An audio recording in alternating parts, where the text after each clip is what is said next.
Give me 60 minutes, and I'll destroy your weakness. Because yes, you have it. I see it when fear paralyzes you, when other people's opinions get to you, when you sabotage yourself right before taking the leap. How long are you going to let your fragile mind decide for you? Today, you break that. Today, your Stoic training begins. This video isn't a soft talk, it's a challenge.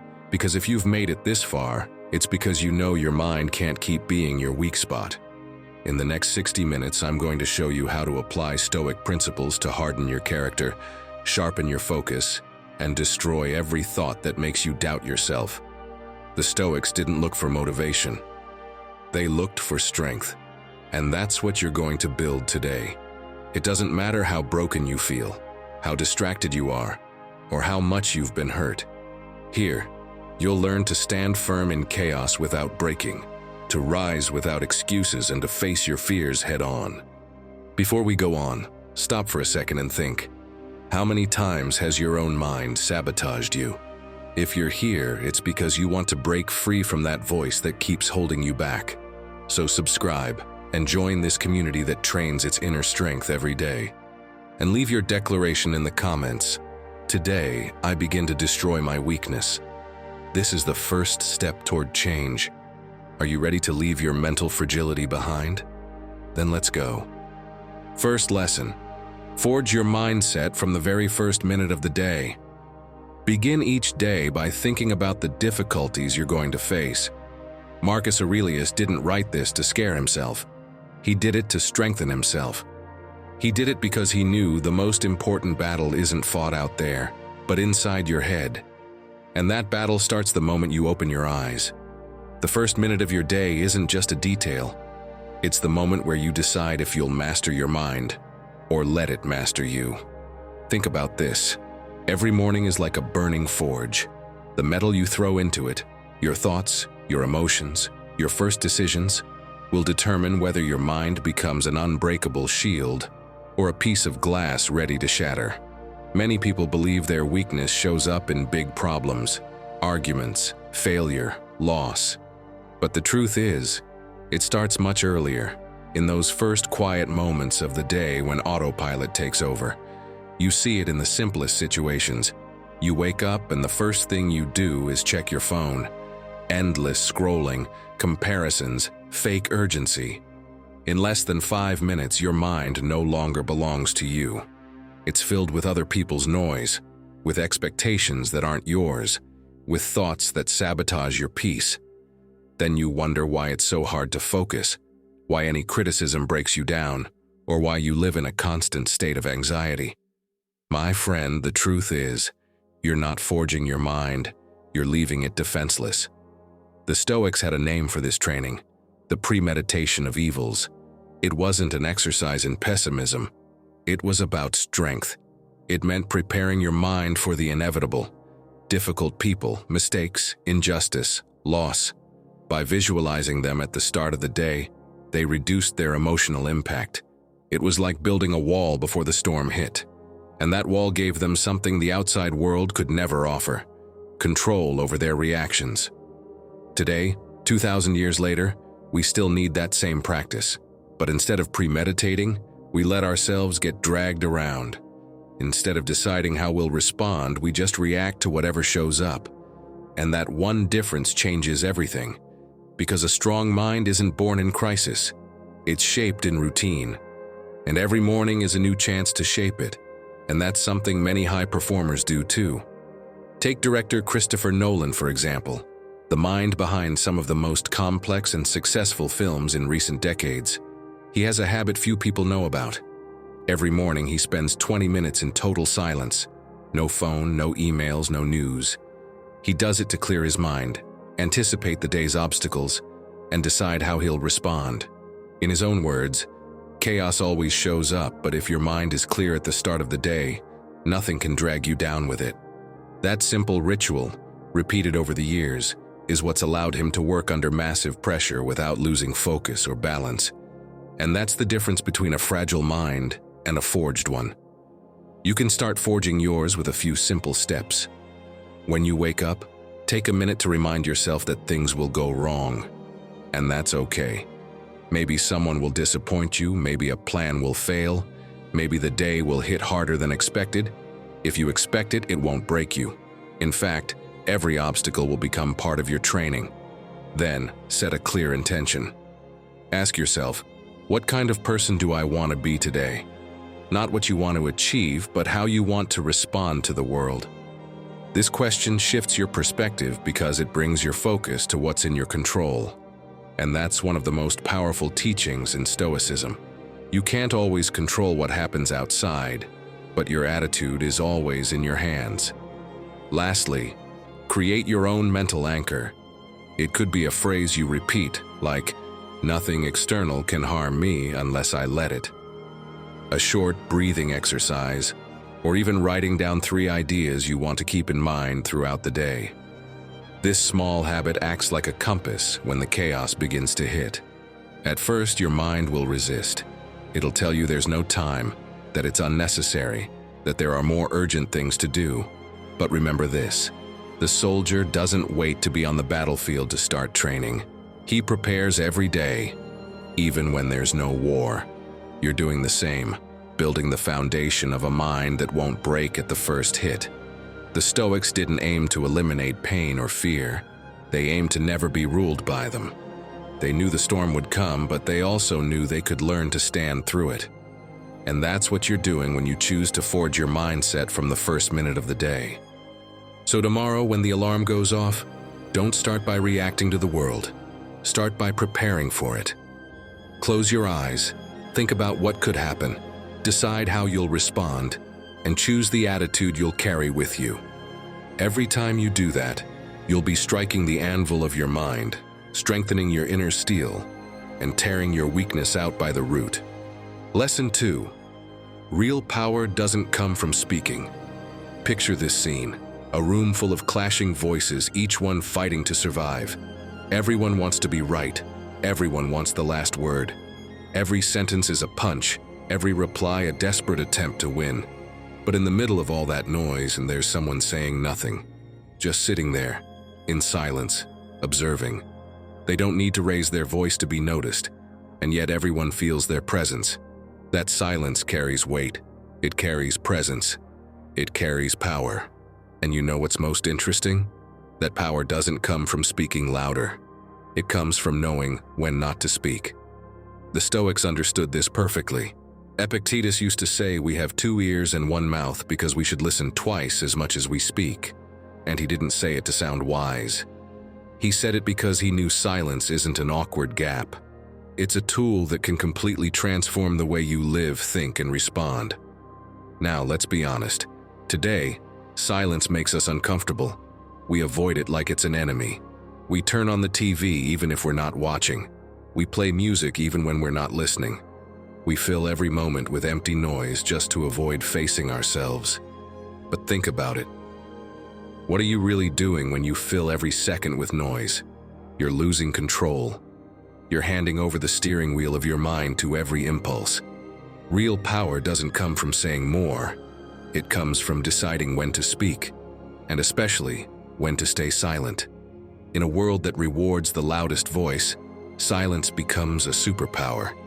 Think about this. Someone throws an unfair criticism at you in front of everyone.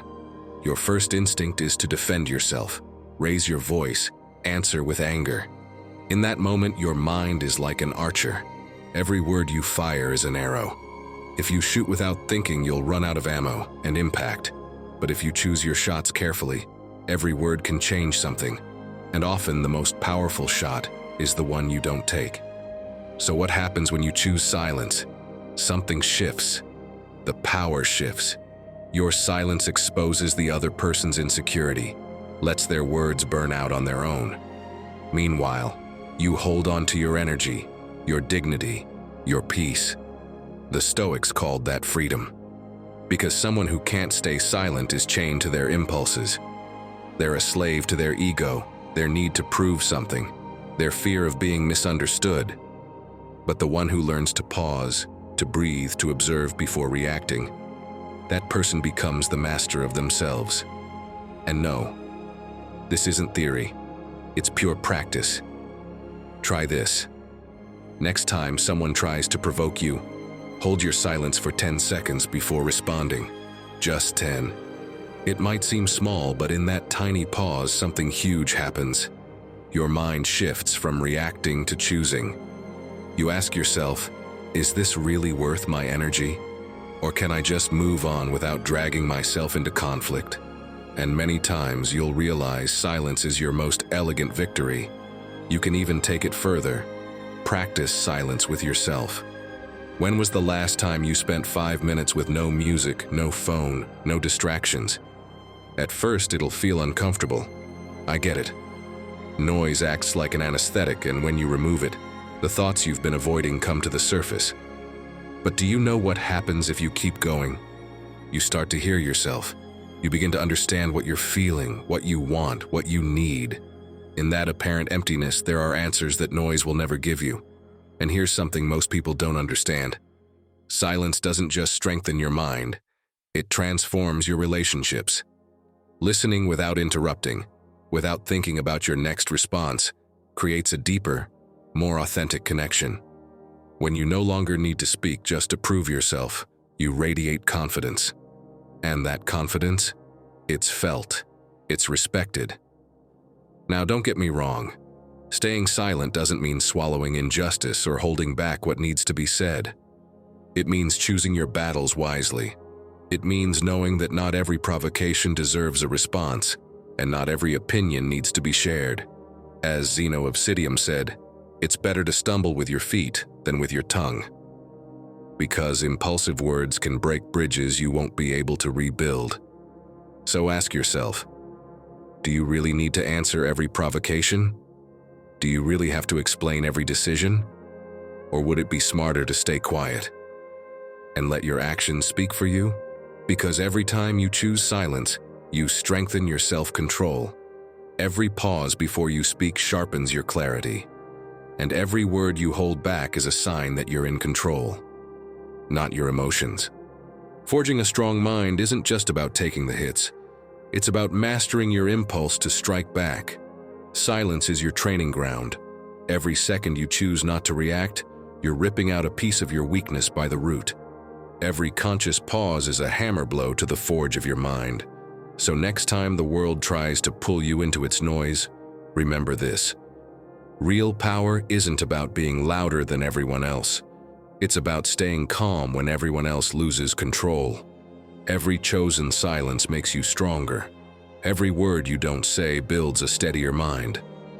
And when the noise can no longer shake you off center, my friend, you'll realize that silence isn't emptiness. It's mastery. It's the proof that you've started to destroy your weakness from the inside out. Lesson 3. Your body trains your mind. Picture a sword forged for battle. At first, it shines, it cuts with precision, it commands respect. But if you leave it untouched, covered in dust, unused, it starts to rust. It loses its edge. It becomes useless. That's exactly what happens to you. Your body is that sword, the instrument you use to move through the world. If you let it rust, don't expect your mind to stay sharp, because even if we try to separate them, body and mind aren't distant enemies. They're inseparable allies. And when one falls, the other follows. The Stoics knew this well. They weren't thinkers locked away in ivory towers. They were men of action. Marcus Aurelius didn't just write deep reflections in his war tent. He marched beside his soldiers through rain and mud. Epictetus, despite his disability, insisted on training his body because he understood his mind needed that resilience. For them, the body was a training ground for character. It wasn't vanity, it was strategy. And now I want you to be brutally honest with yourself. How many times have you said, "I'll start Monday"? How many times have you promised, "This time for real you'll take care of yourself"? Only to come up with another excuse? Every single one of those moments is like another layer of rust on your sword. You say you don't have time, but you waste it on screens. You say you don't have energy, but you forget that moving is what creates it. The problem isn't your body. The problem is your mind has already given up before even starting. Let me tell you something most people don't know.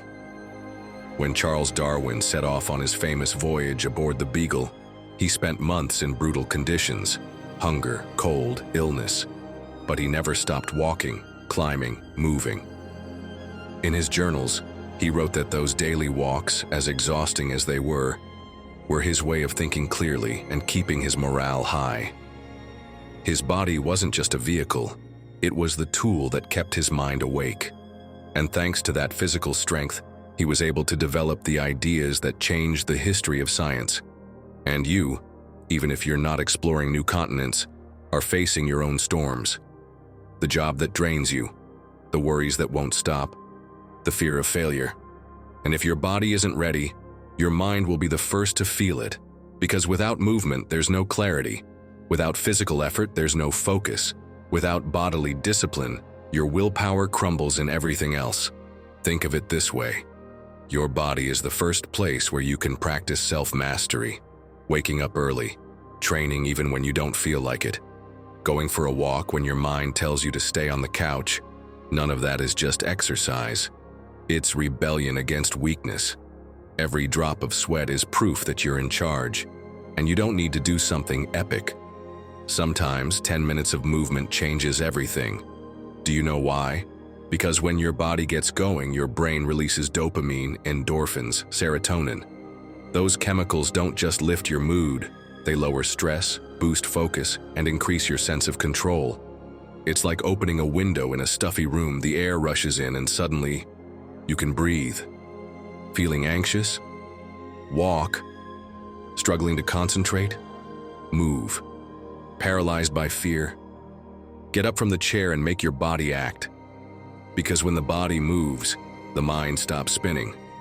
And that's not cheap motivation. That's science working in service of your mental strength. My friend, your body is not a sidekick. It's your first fortress. And if that fortress is falling apart, everything else will collapse.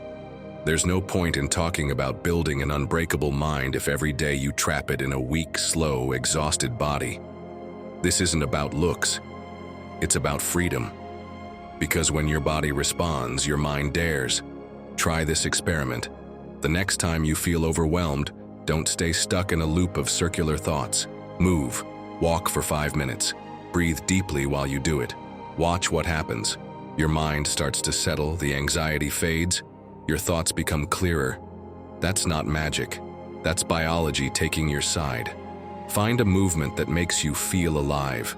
Run, dance, swim, lift weights, or simply go for a walk. It doesn't matter what you do. What matters is why you do it. Because every time you choose to move, you're reminding yourself that you can take action, that you're in control. And with every decision you make in favor of your body, you're training your mind too. Seneca said it plainly, a well-cared-for body is the reflection of an orderly mind. And he was right. It's not about showing off muscles or meeting shallow standards. It's about building the tool you'll use to fight your battles. If you neglect that tool, the inner war will be much harder to win. So stop saying you'll start tomorrow. Tomorrow is a trap your weak mind uses to keep you still. The only thing that exists is today. Today you can take your first step. Today you can choose not to give up. Today you can start forging your character through action. Every step you take, no matter how small, is another brick in the construction of that indestructible mind we're building here. And remember, destroying your weakness doesn't always mean yelling motivational quotes or reading stoic lines. Sometimes it's something as simple and as powerful as tying your shoes, stepping outside, and getting your body to move. Lesson 4. Without rest, you become your own enemy.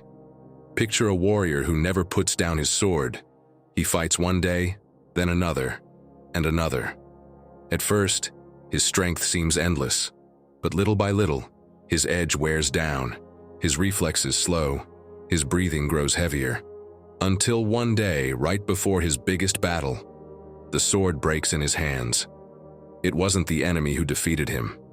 It was his pride, his refusal to stop. That's exactly what happens to you when you think you can stay strong without resting. You believe sleep is a waste of time, that slowing down is giving up. But tell me, How do you expect to have a clear mind if you're cutting off its oxygen? How are you going to destroy your weakness if you don't even give your body the chance to recover? The Stoics understood this deeply. To them, rest wasn't indulgence. It was discipline. Marcus Aurelius, carrying the weight of an empire, wrote every night to empty his mind before sleeping. He didn't do it out of habit. He did it to survive mentally. He knew fatigue doesn't just cloud your thinking. It distorts your perception, and a tired leader sees enemies where there are none, problems where there are solutions, and obstacles where all that's needed is calm. Without rest, you lose control of your mind. You start reacting on impulse, blowing small things out of proportion, thinking through fog. And the worst part is you don't even realize when the damage began. It's like a crack in a wall. It looks small at first, but if you don't fix it, one day the entire structure comes crashing down. Think about it. We live in a world that glorifies being in a hurry. Sleep is for the weak, some say. I'll rest when I make it. But listen, that's not strength. That's arrogance dressed up as productivity. Lack of rest doesn't make you tougher. It makes you clumsier, and you pay the price with the things you need most: your focus, your patience, your balance. Even modern science agrees. Lack of sleep lowers your attention span, your creativity, and your emotional control. It's like trying to fight with a dull sword. It works for a while, until it doesn't. And here's the irony. Rest, far from being wasted time, actually multiplies your results. When you sleep well, you make better decisions, you think more clearly, and you respond with more calm. A little-known example is Arianna Huffington, founder of the Huffington Post. For years, she bragged about working nonstop, until one day she collapsed from exhaustion in the middle of the office. That literal crash forced her to rethink everything. She began to treat sleep not as her enemy, but as a pillar of success. From then on, rest became her new philosophy. Sleeping well, she said, was the most productive decision I ever made in my career. So what about you? When will you understand that your body also needs to pause? How many times have you woken up with your mind at war and your body begging for a truce? You can't build a strong mind in a wrecked body. Rest isn't weakness. It's maintenance. It's sharpening your soul. Try it this week. For just 3 nights, guard your sleep like gold. Turn off your screens at least an hour before bed. Keep your phone away from your bed. Create silence, darkness, calm. And watch how everything changes. Your patience grows. Your energy returns. Your mind clears. Because when the body recharges, the spirit reignites. The Stoics knew that balance is a form of strength. Seneca said, "No wind is favorable to the one who doesn't know where they're going." If you're always tired, you won't even know what direction you're headed. Rest gives you back your clarity, your sense of direction, your ability to think before you act. Don't fool yourself with empty phrases like, "I function fine on 5 hours." No, you don't. You've just gotten used to running on half power. But you weren't born to survive. You were born to master your life.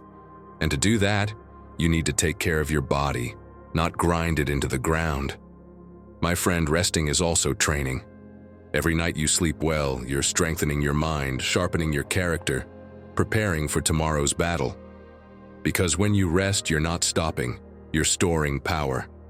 So stop romanticizing exhaustion. You're not strong for not sleeping. You're weak for not knowing when to stop. Sleep like a warrior who takes care of his sword. Because tomorrow, another battle awaits you. And if you truly want to destroy your weakness, you'd better show up with a sharp mind and a soul that's fully awake. Lesson 5. Breathe in strength, exhale weakness. Seneca once wrote, "Great misfortunes don't defeat us with their strength, but with our agitation."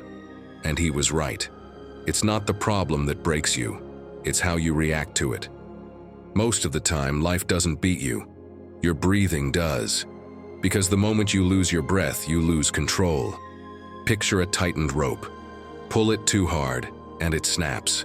Let it go completely, and it's useless. But if you find its right rhythm, it holds firm. That's how your breathing works, not forced, not absent. Steady, balanced. It's the invisible rope that holds your mind together when everything around you falls apart. Breathing is your first training ground. Once you learn to control it, everything changes. You don't need self-help books or inspirational quotes. You need oxygen. Air is your quietest weapon. Master it, and you master your mind. Lose it, and chaos takes over. Marcus Aurelius practiced this even if he didn't call it meditation or conscious breathing. He would repeat a phrase he used as an anchor. The soul becomes dyed with the color of your thoughts. But those thoughts don't come from nowhere. They feed off your body's state. That's why he started his day breathing calmly, preparing for what was to come, like a warrior adjusting his rhythm before battle. Now tell me, how many times have you ruined something simply because you didn't take 5 seconds to breathe? You do it more than you think. You argue without listening. You answer without thinking. You act in the middle of the storm. And then comes regret. It wasn't the other person who beat you. It was you, giving in to your inner chaos. Look at what the philosopher and former slave Epictetus used to do. He lived under extreme conditions, orders, punishments, humiliation. Yet he never lost his calm. When threatened or insulted, he responded with serenity. And when asked how he could endure it all, he'd say, "Because I don't let the outside world enter my soul." That strength came from inner control, from mastering his body in the face of emotion. He didn't react. He breathed, observed, and chose. And you?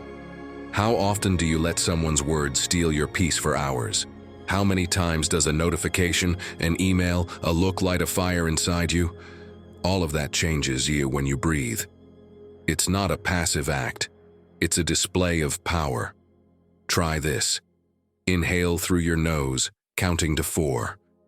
Feel the air enter like a wave, cleansing everything. Hold it for a moment.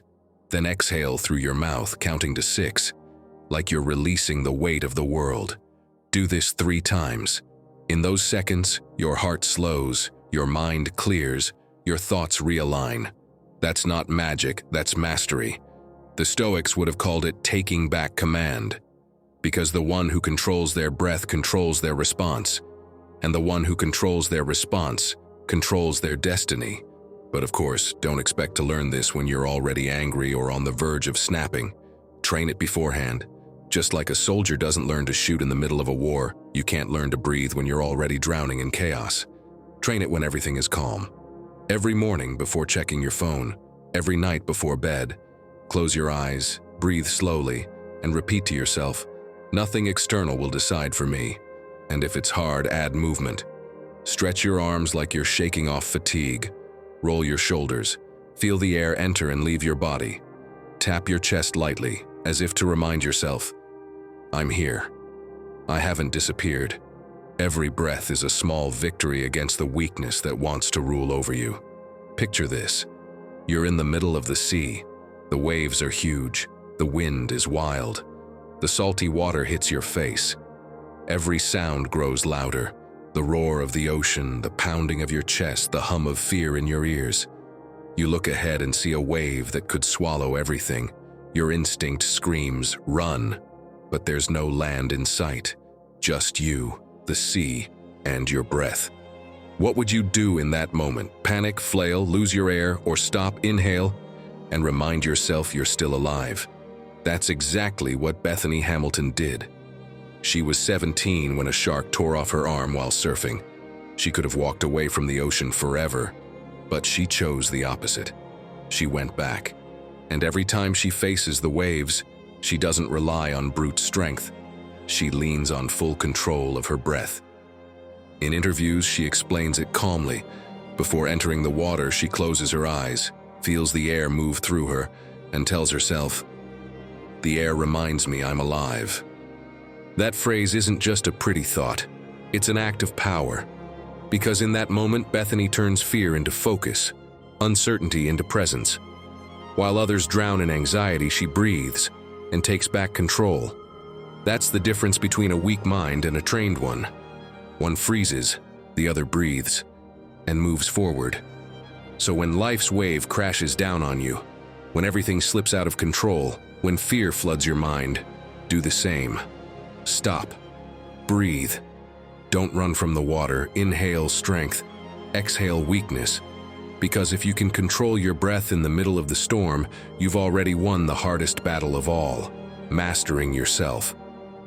Lesson 6. Your mind needs sky, not screens. Picture this: you wake up and the first thing you see is a screen. Not the sun, not the sky. A screen. Then another, and another. You go from your phone to your computer, from your computer to the TV.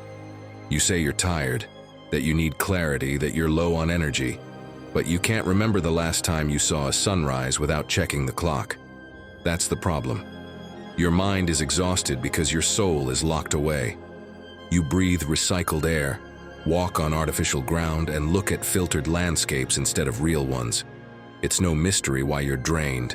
You're disconnected. If Marcus Aurelius saw you today, he'd probably be shocked.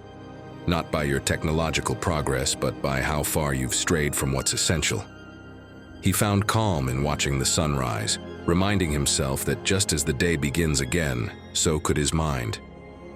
Nature wasn't his escape, it was his teacher. It taught him discipline, consistency, and humility. Epictetus did the same. He walked every day, not to train his body, but to organize his thoughts. They understood that contact with the earth was the best antidote to confusion. Now look at yourself. Really look. You're running without moving, working without seeing daylight, resting without actually resting. When was the last time you touched the earth with your hands? Let the wind mess up your hair without checking your phone. You've replaced the sound of the sea with notifications, the whisper of trees with traffic. And then you wonder why your mind is at war. No fancy diagnosis needed. You're missing contact with what's real. Modern psychology calls it nature deficit disorder, but you don't need a study to feel it. You know it. After a whole day glued to screens, your body may be still, but your mind is racing. The visual noise wears you out. Your brain doesn't know how to pause. Nature, on the other hand, asks for nothing. It doesn't compete, interrupt, or judge. It gives you something no app ever will: presence. Picture this. You've been overwhelmed for weeks, your mind a mess. You decide to go for a walk at sunset. At first, you're still thinking about your problems. You walk fast, shoulders tense. But slowly, the fresh air starts to clear you out. You hear your footsteps, notice the light changing, feel the breeze on your face. And suddenly, everything slows down. What seemed urgent becomes small. What weighed heavy doesn't hit as hard. Not because it disappeared, but because you regained perspective. That's what nature does. It reminds you how small you are, and that reminder frees you from the ego that fuels your anxiety. Imagine what Seneca would say if he joined you on that walk.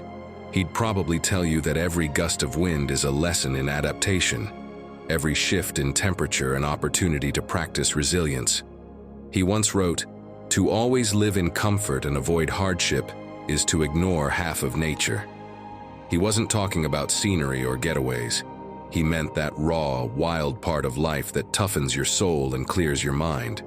So the next time your head feels like it's about to explode, don't grab another screen. Open a window, step outside, look at the sky, breathe air that didn't come from a machine. Feel the ground beneath your feet. Within minutes, your body will send a message your mind forgot. The world isn't as hostile as it feels. Calm is still out there. Not everything is lost. Make it a habit. Watch the sunrise even if you're tired. Walk in the rain without rushing for cover. Let the cold wake you up. Let the sun wrap around you. Breathe in the ocean air, even when it stings your skin. Every one of those moments is a Stoic lesson in action. Accepting what is, without complaining, without resistance. The more you do it, the tougher your character gets, and the less room your weakness has to grow. Musonius Rufus taught this directly. He made his students expose themselves to the elements, not to suffer but to grow stronger, enduring cold, handling heat, walking long distances, because whoever avoids physical discomfort ends up trapped in mental weakness. He knew that nature doesn't just heal, it trains, and that truth still holds today. So next time you feel weak, don't look for comfort on the couch or anesthesia in a screen. Go outside, look up, touch a tree, listen to the wind. That's your invisible gym. Open every day, free, with no excuses. Every step you take under the sun, in the rain, or against the wind is a strike against your weakness. Because nature doesn't just calm you. It reminds you that you're still alive, that you belong to it, and that true strength is never built in comfort. It's built through connection with what's real. Now I want to know something about you. When was the last time you went outside with no headphones, no distractions, just to listen to the world? Tell me in the comments. I want to read your answer. And if you're ready to reconnect with your inner strength, leave your mark by writing, "Today I destroy my weakness breathing real air." Lesson 7. Do you live with order, or are you being ruled? Picture a sculptor in his workshop. The floor is covered in dust, tools scattered everywhere, chunks of marble lying around. He tries to focus, but the chaos overwhelms him. Every shadow, every sound, every out-of-place object steals his precision, until finally, he strikes in the wrong place and ruins his work. It wasn't a lack of talent. It was his environment. That's how many of us live today. We want clarity surrounded by noise. We search for calm in the middle of disorder. We hope for discipline while trying to work in a mental workshop full of distractions. But tell me, how are you going to build a strong mind if the space around you feels like a battlefield?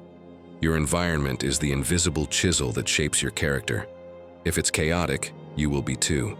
If Marcus Aurelius saw you right now, he wouldn't ask how you're doing. He'd look at your surroundings.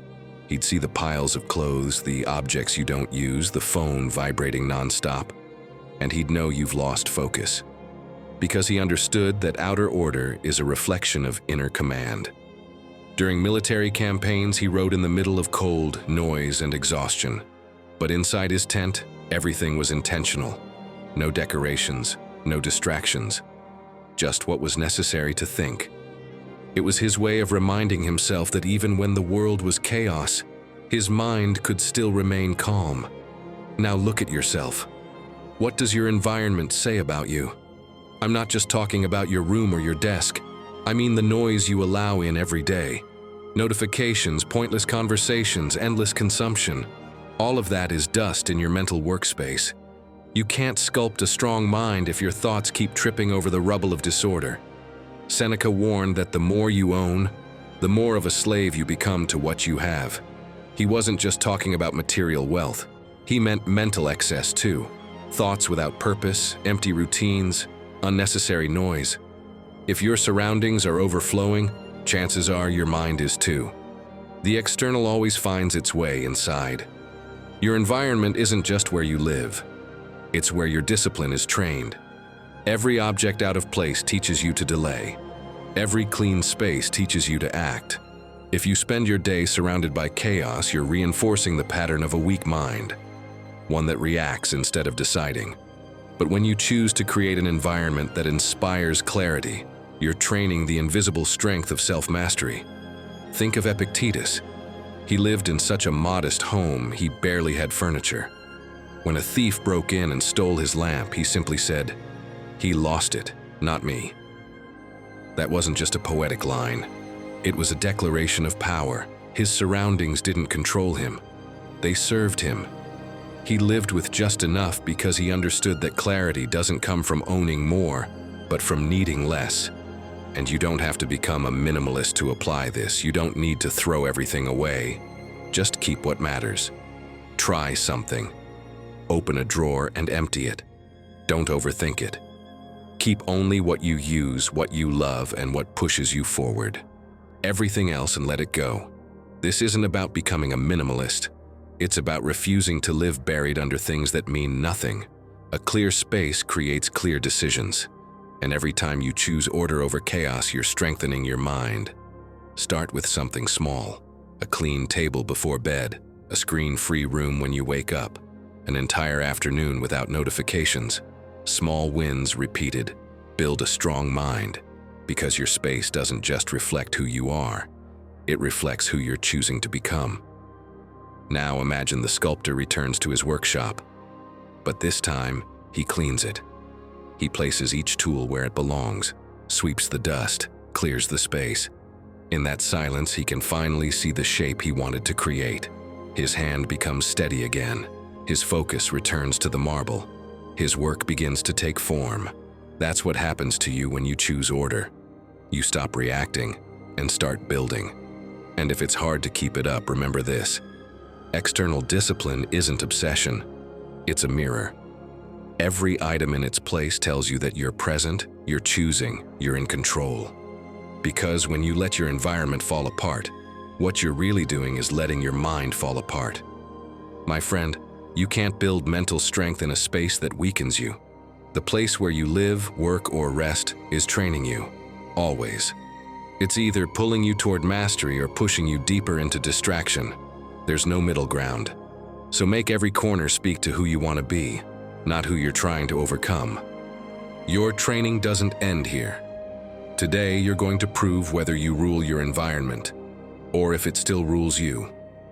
Choose one space, organize it, and keep it that way for 7 days. Each morning, look at it and quietly repeat, "This is where I train. This is where I destroy my weakness." And when you do it, write it in the comments. I accept the Stoic challenge. Lesson 8. The fire that burns also forges. The Stoics used to say that character is revealed in fire, not in calm. And they were right. Because when everything's going well, anyone can look strong. But when the ground shakes, when the hit comes without warning, that's when you find out what you're really made of. So tell me, my friend, how do you react when life throws you into the fire? Do you melt, or do you forge? Marcus Aurelius knew that fire well. He ruled an empire while burying his children, fighting wars and facing betrayal. Many would have lost their minds. But he wrote, "The obstacle becomes the way." He didn't say it for comfort. He said it as a strategy. Every blow was a reminder. This is training too. That phrase became his shield. And you, even if you're not ruling an empire, face your own battles every single day. Unfair criticism, loss, failure, the fear of not being enough. All of that burns. But fire doesn't always come to destroy you. Sometimes it comes to show you a strength you didn't know you had. Think of a sword. Before it shines, it has to endure the heat of molten metal, the hammer pounding again and again. Without that process, it would have no edge, no resistance. Do you see it now? The fire isn't the enemy, it's the teacher. What hurts you now is shaping you. Every blow you survive is sharpening you. Seneca would put it like this: the wise man is like fire. Everything thrown at him becomes fuel. And that's one of the most powerful ideas in Stoicism, because it forces you to ask a hard question. Are you feeding on what burns you, or letting it consume you? Picture this. Your business starts to fail. Sales drop, clients leave, and every day feels like the ground is falling out from under your feet. You know you have to go to the bank, check the numbers, face the facts, but you keep putting it off. You open your laptop and close it. You look at your phone and ignore the calls. You tell yourself tomorrow will be different, but it's not. Every day you avoid the step, the fire grows. Not because things are getting worse on their own, but because you're just standing there, watching the flames without moving. And that's when life gives you a clear choice. Walk through the fire, or let it consume you. Because that's what fire does, it shows you what you're made of. It's not just about loss or big failures, it's about those moments when life demands action and you decide not to act. But when you finally take that step, when you sit down and face what you feared, you realize something surprising. You could handle it. The fire didn't come to destroy you, it came to test you. That's where weakness burns away and clarity begins. Because the surface, the excuses, the fear, the laziness get scorched. And what's left? Strength, courage, purpose. That's the lesson life repeats over and over until you finally get it. Fire doesn't come to punish you. It comes to wake you up. But of course, the weak mind can't handle heat. It tries to extinguish every spark of discomfort. It runs from conflict, avoids challenges, complains when life isn't fair, and by doing so, it misses its chance to grow.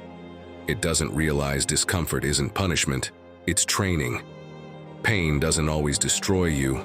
Sometimes it wakes you up. So the next time something collapses, don't just fall apart. Look at what's burning and ask yourself, what part of me no longer needs to survive? Maybe it's pride, maybe it's dependence, maybe it's fear or the need for approval. Let it burn. Fire doesn't destroy what matters. It clears away what doesn't. Remember, you don't control the heat, but you do control your response. You can scream, curse, and run away.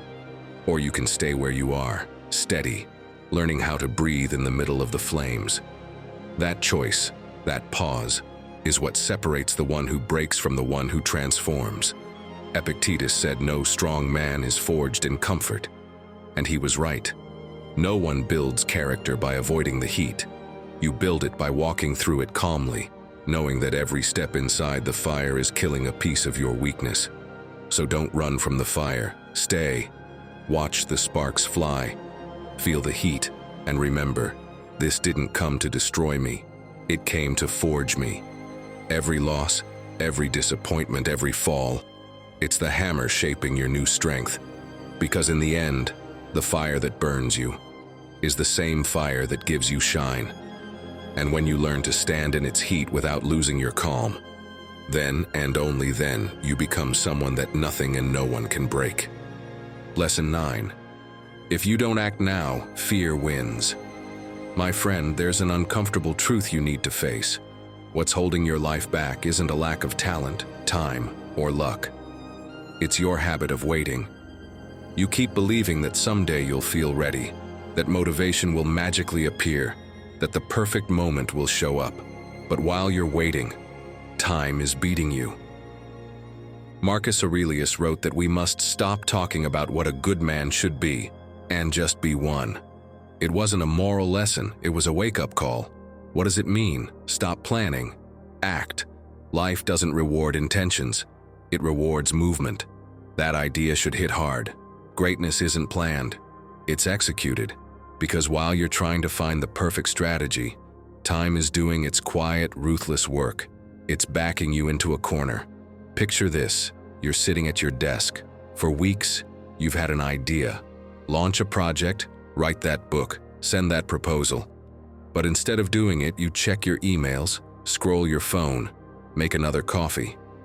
Each tiny delay seems harmless, but it's another brick in the wall that separates you from who you could be. And when you finally decide to start, it's already too late. Your energy's gone. That's the trap. Time doesn't steal your dreams. You give them away. Epictetus said that change doesn't come from words. It comes from decisions. The moment to act is never tomorrow. Tomorrow only exists for those who are fine staying exactly where they are. That idea stings because it's true. What you don't do today, you're unlikely to do later. Every day you wait becomes a habit, and the habit of waiting kills more dreams than fear ever could. The weak mind convinces itself it's not ready yet. The strong mind moves anyway, because it understands that clarity doesn't come before the leap. It comes after. It's like standing in front of freezing water. You can stare at it for hours, waiting for the right moment to jump. But that moment never comes. The longer you wait, the colder it feels. Until finally you step in and realize it wasn't the cold that hurt. It was the paralysis. That's exactly what Seneca was reminding himself of when he wrote that, while we postpone, life rushes past. He didn't mean it as a theory. He meant it as an urgent cry. He knew that most people live like this, standing by the water, waiting for the perfect temperature that never comes. And when they finally decide to act, it's too late. The opportunity's gone cold, the momentum has vanished, and the current pulls them under. Think about your day. Every time you put off a decision, you're training your brain to give up just a little faster. Every "I'll do it later" is a silent command that says, "I'm not in control." until one day you realize you've let so many chances slip by. You can't even remember the last time you truly felt alive. Breaking that cycle doesn't take a miracle, just movement. Start with the smallest thing. If you want to read, open the book and read one page. If you want to train, go out and walk for 5 minutes. If you want to create, write one sentence. Don't aim for results, aim for momentum, because once the body moves, the mind follows. Action is like pushing a rock uphill. The first few inches are the hardest, but once it starts rolling, inertia becomes strength. You don't need motivation, you need push. Because motion doesn't come from enthusiasm, it comes from decision. And if you're afraid to fail, remember, mistakes are part of the path, not signs of defeat. The Stoics acted knowing that nothing was guaranteed. Marcus Aurelius didn't wait for certainty before making decisions that shaped an empire. He acted with what he had, from where he was. And that's exactly what you should do. My friend, the difference between those who build their lives and those who just watch is a single instant. The moment when one acts and the other keeps waiting. Every day you avoid doing what you know you need to do, your will gets weaker. But every time you move, even if it's just one small step, you tear away a piece of your weakness. So do it today, not when you feel like it, not when everything's perfect, not when life finally cooperates. Today. Because if you keep waiting, one day you'll look up and realize the train left, and you're still standing on the platform. And if you're ready to break the cycle of endless waiting, I want you to declare it with strength in the comments. Today I begin, no excuses. Because only those who act shape their future. The rest just watch their fire slowly burn out. Lesson 10. Only the grateful become unbreakable. Picture someone waking up in the dark. It's early, too early. The alarm rings with that sound they hate, and the first thought is, another day, same as always. They get up, drag their feet to the kitchen, and let their coffee go cold while mentally listing everything they're missing. The money that hasn't come, the relationship that fell apart, the job that feels empty. They glance at the clock and sigh. I have nothing. But here's the strange part. They do have a lot. They've just stopped seeing it. Now imagine the same person, same hour, same life. But they open their eyes and breathe. Before thinking about what's missing, they feel that they're alive, that they can move, that the day is offering one more chance. They make the same coffee, but this time, they actually enjoy it. Not because their life is perfect, but because they've learned to see it differently. That tiny shift in how you look is what separates a mind trapped in scarcity from a mind that lives in abundance. That's what Marcus Aurelius practiced every morning. In his meditations, he didn't write to complain about the empire's problems. He wrote to remind himself of what he still had, his reason, his duty, his ability to act with virtue. He even gave thanks for the difficulties, because he understood that without difficulty there is no growth. Gratitude, for him, wasn't some soft emotion, it was mental training, a way to keep the mind strong in the face of the inevitable. And he wasn't alone. In the ancient Stoic schools, disciples began their day by reflecting on 3 things: what they had, what they could lose, and what they could endure. Not as a ritual for comfort, but as a way to toughen the soul. In Japan, monks at certain Zen temples still follow a similar ritual. Before breakfast, they give silent thanks, not just for the food, but for the effort of those who grew it, the water that fed it, the sun that made it flourish. To them, gratitude isn't a courtesy, it's a recognition that nothing holds itself up alone. That daily practice is what keeps their minds steady, even when the outside world trembles. Think about your own days.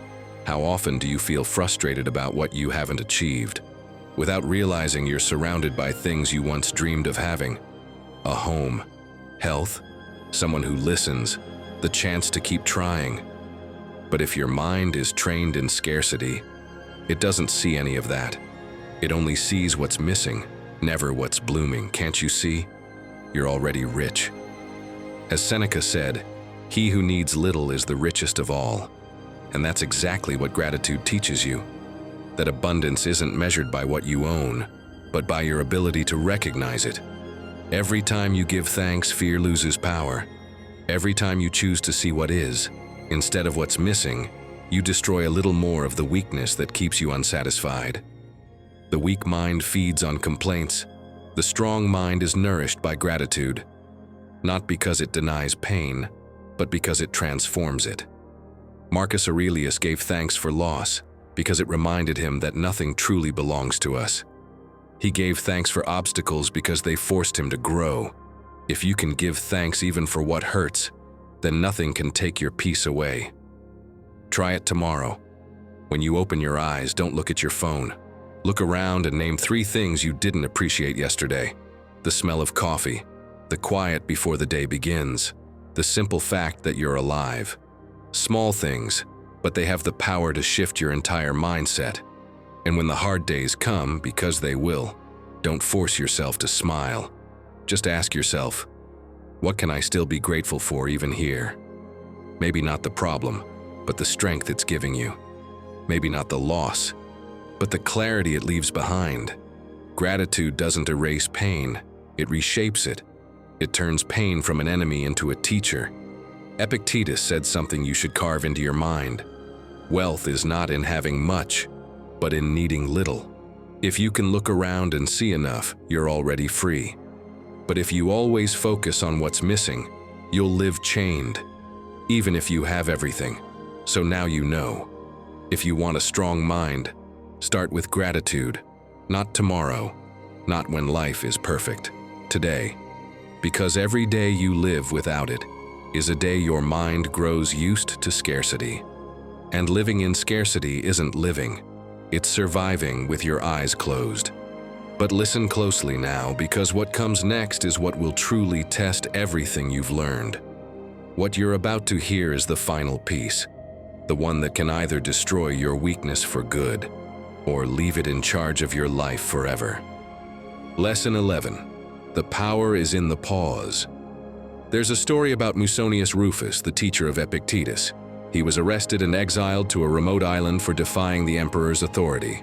As the soldiers escorted him, one of them, impatient, mocking, asked, "Aren't you angry? Doesn't it bother you to be treated like this after everything you've taught?" Musonius looked at him calmly and replied, "Why would I be angry about something that doesn't depend on me?" Then he kept walking in silence with the calm of someone who knows that anger never changes the course of life, but it does destroy the peace of the one who feels it. That scene is a clear example of what it means to destroy your weakness, pausing before you lose control. But we don't usually do that, do we? Most of us wouldn't react that way. We'd argue, raise our voices, demand justice. But Musonius knew something few people practice. When you react without thinking, you become a slave to your emotions. Think about how many times you've lost your temper in seconds over something that later didn't even matter. A comment at work, a message you misunderstood, a meaningless critique. And suddenly you're tense, defensive, saying things you can't take back.